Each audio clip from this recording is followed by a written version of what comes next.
So recently I was perusing my usual thing of going over reviews and similar, when, of course, I came across IGN's review of this game. So if you've not seen this game before, it's Yooka-Replaylee, which is a remaster, although that's kind of the wrong word to use when they have changed the game so fundamentally from the original. That feels a little bit like Platonic going, here's the game we kind of really wanted to make. And so far, I've been playing it for, well, quite a while. This is the fourth world, the casino world. And I've got to say that quite a bit through the game, I've been super enjoying this. As someone who really loves himself a 3D platformer, and has for many years, I sort of gave this a punt. And the interesting thing was that the IGN review, which I'll get into in a bit, was the thing that sparked my interest, because as I was watching that review, the gameplay and just the way the person who was reviewing it described it made it sound actually kind of fun, like a classic 3D collect-em-up platformer with some goofy puns and, with camera that works and all of the other things that, I kind of appreciate. And after looking into a few other reviews, most of which were actually very positive about the game, especially those that said it was like a good attempt at fixing the problems with the original, I decided to give it a go. Now, I bring up the IGN review quite specifically here, because they gave it a 5 out of 10, which was 2 points lower, in fact, than they gave the original. And the original is... So, full disclaimer, I've not played the original Yooka-Laylee. I've only actually played Yooka-Replaylee. I haven't also played the 2.5D sequel, Yooka-Laylee and the Incredible Machine. But as someone who has a strong interest in 3D platformers, I did follow the reviews of Yooka-Laylee quite closely. And generally speaking, the main complaints with Yooka-Laylee were the camera and controls weren't really up to what people wanted. And there was quite a bit of complaints about those two, which, in hindsight put me off playing the original game.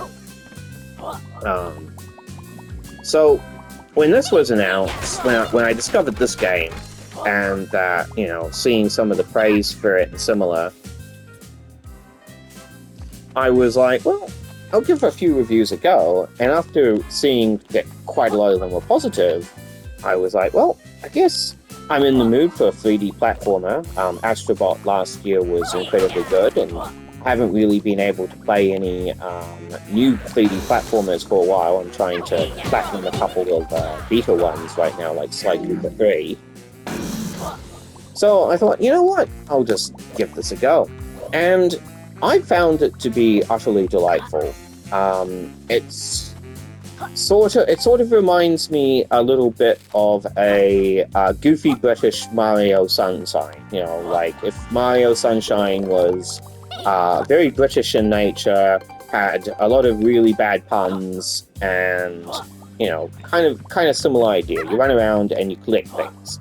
And honestly, if you're not into a 3D platformer where you run around and collect things, then, fair enough. I can't disagree. I'm not going to say you have a wrong or bad opinion if you're not really interested in a 3D platformer that's, a collectathon and largely relies on that for its gameplay. Like, here's a page piece.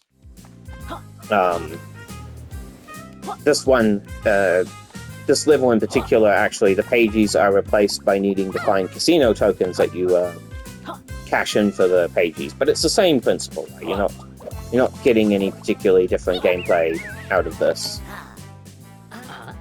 Oh god, it's called Handlebar. There's so many different levels that Pun is working on.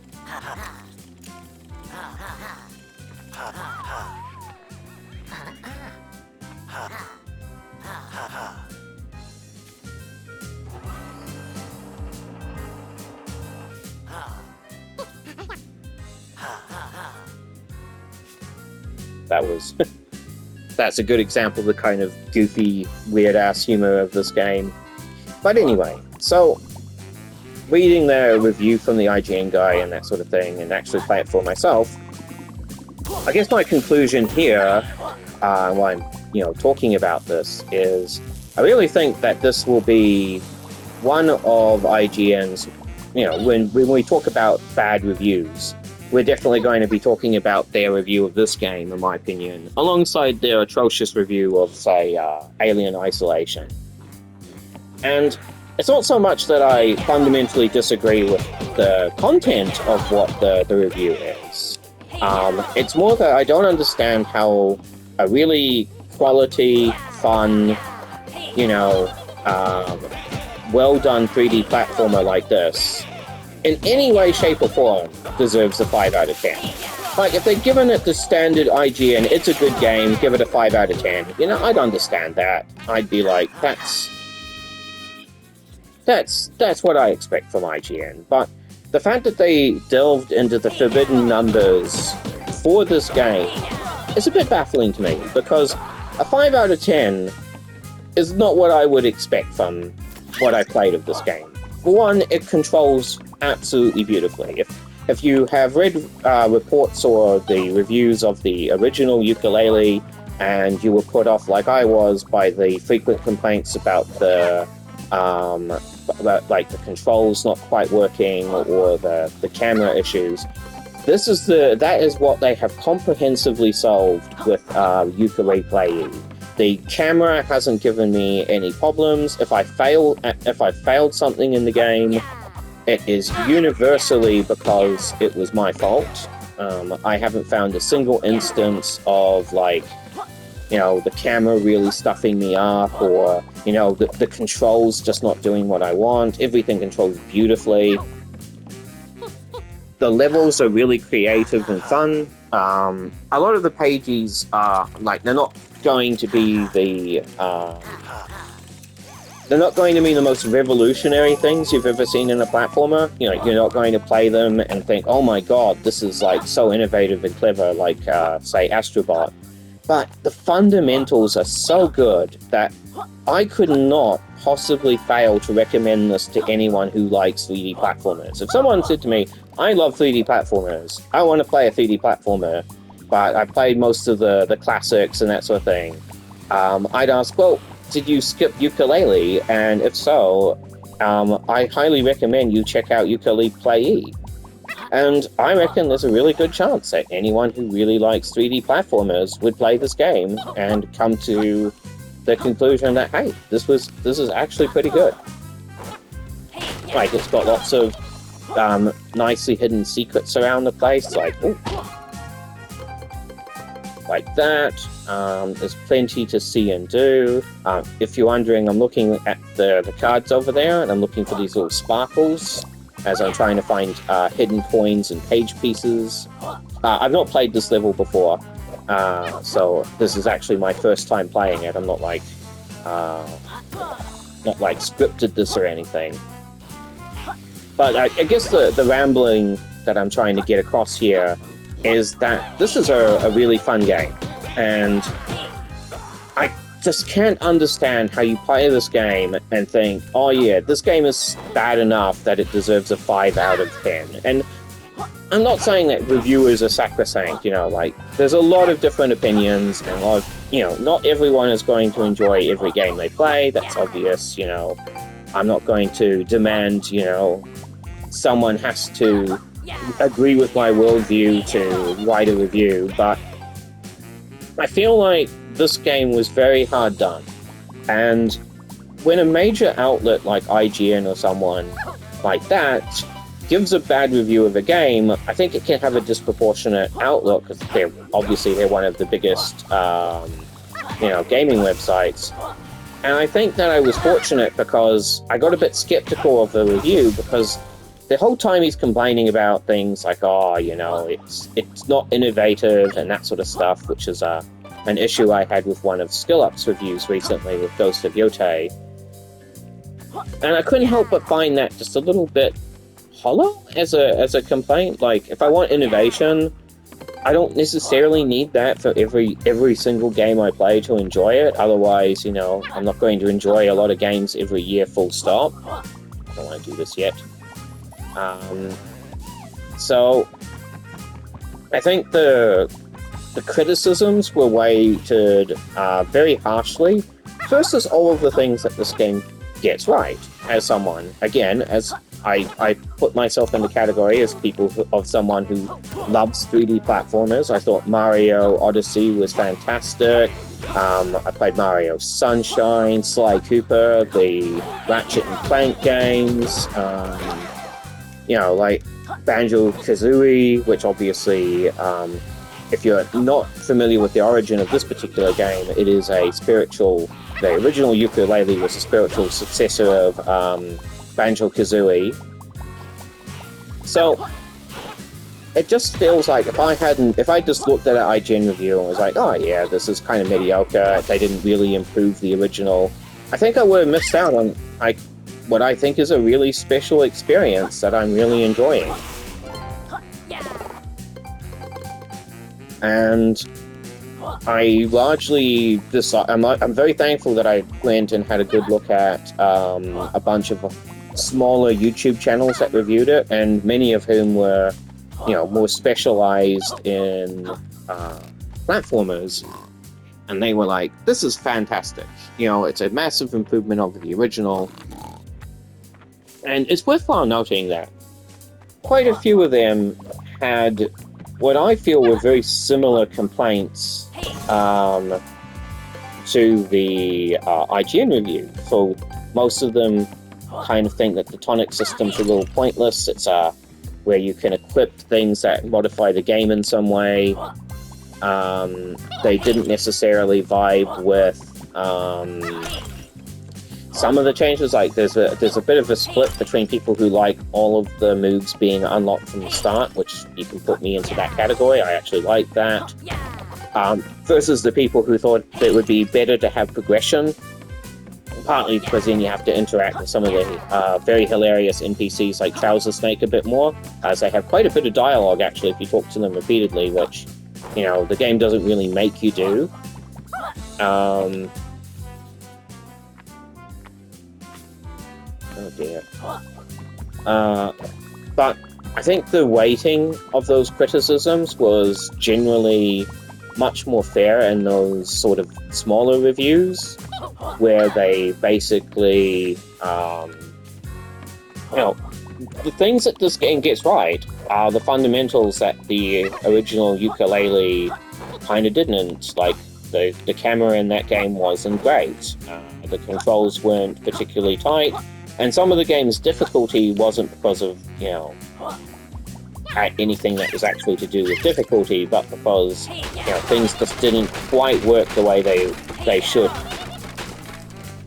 And I'll grant you, some of the flaws are still here, and I really do actually agree with some of them. The combat's a little pointless. Most enemies, like I'll just jump into these guys just to show, this is what you do for nearly all combat. You just kind of mash the attack button and you just spin into everything. Every now and again you have some enemies that can't really be killed, or that do require something a little bit different to deal with. I wonder what's going on here. Oh, and there's little goofy stuff like this, right, where you just sort of, like, I didn't know about that, and you just kind of experiment. It's just delightful. Like, I love this game. I'll be straight. I have actually had such a great time with this. It's got a really easy platinum as well, although I'm still going to go for like 100% of everything just because I enjoy it so much. And I really do feel, you know, so it's not that I want to rag on reviewers, because ragging on reviewers is like the easiest thing to do in the world at the moment. It's, you know, everyone to some degree doesn't like traditional reviewers, but I think if you've got a big platform, I think you have to be, in my opinion, I love these little Rex arcade games too.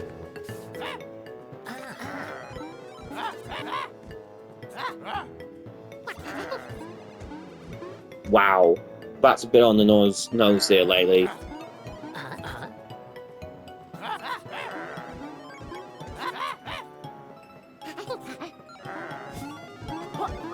Yeah. So I quite like him. He's a delightful little thing. When you have his coin, you can enter the arcade machine and you play a mini game where you play as him, which, as far as I know, is new to this version of the game. Originally, it was something different, I think, in Yooka-Replaylee, but I've ended up finding it like super creative.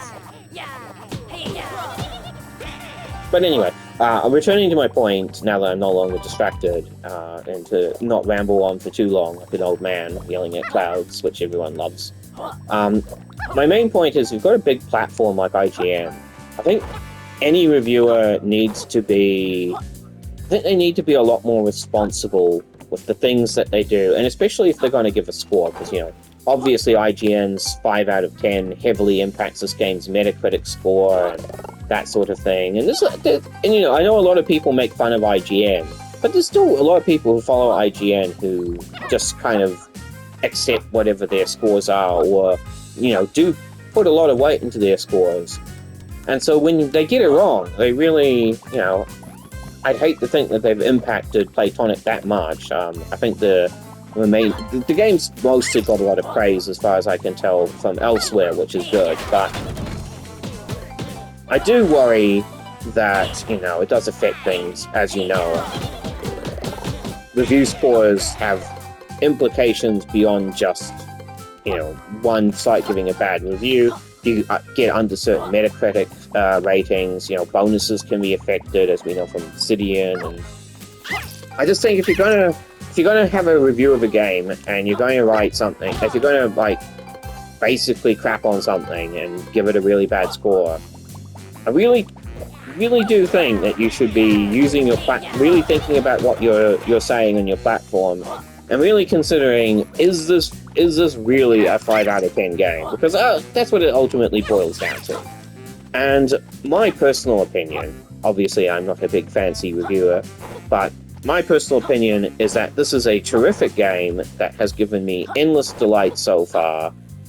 Did not cost that much. It was much less than a current price AAA game. I think I paid about $60 New Zealand for this. So that's whatever that translates to in your American monies. And I think it's fantastic, as someone who loves 3D platformers. So I really, really hope that, you know, if you read that IGN review and you were thinking, oh yeah, I'll give this a skip, really, just go and look at some other reviews. Like, there's some indie game YouTube channels and that sort of thing that, you know, I think will give you quite a different impression. And if you give this game a go for yourself, you know, I won't guarantee you'll like it, but if you like a good, solid, mechanically fun 3D platformer, even if it doesn't do anything innovative or special, I think you'll get a lot out of this little gem of a game. But anyway, that's my rant over. Game is fun. It did not deserve that heinous score, you know. Let's have a go with this.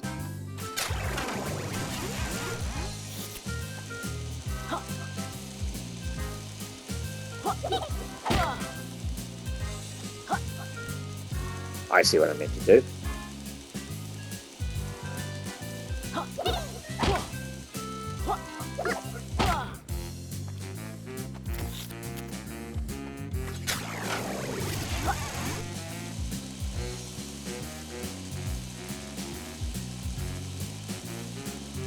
I'll stop it on the ukuleles there.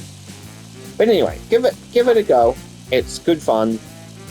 It's creative. Like, this casino level has been quite different from all the other levels, and they've all got something to differentiate themselves with, and yeah, it's just good fun. And hopefully the next time IGN wants to review a 3D platformer, they give it to someone who actually enjoys 3D platformers.